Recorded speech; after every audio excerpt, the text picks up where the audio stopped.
Start by bringing your needle up from behind your hoop, along the pattern line. Reinsert your needle directly across from your last exit point. You'll be making stitches that span all the way across the shape. Pull the floss all the way through, and there you have your first stitch in the process. The stitches should be very near to each other. It is important to pull the stitch gently so the threads don't feel tight on the fabric.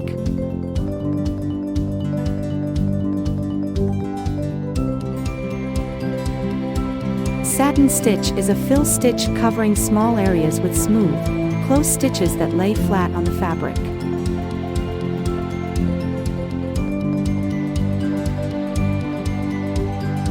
Satin stitch has a very easy procedure. What is difficult in this stitch is to maintain the neatness, especially on the edges of the pattern that is being filled.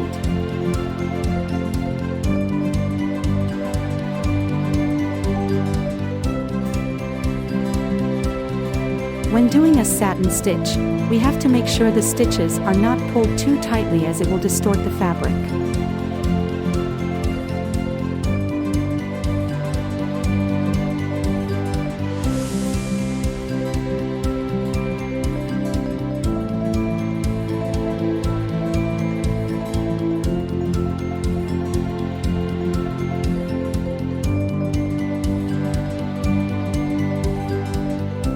The beauty of the satin stitch is just how simple it is. It is sewn in simple straight stitches, making it a fast and easy option to fill spaces and shapes.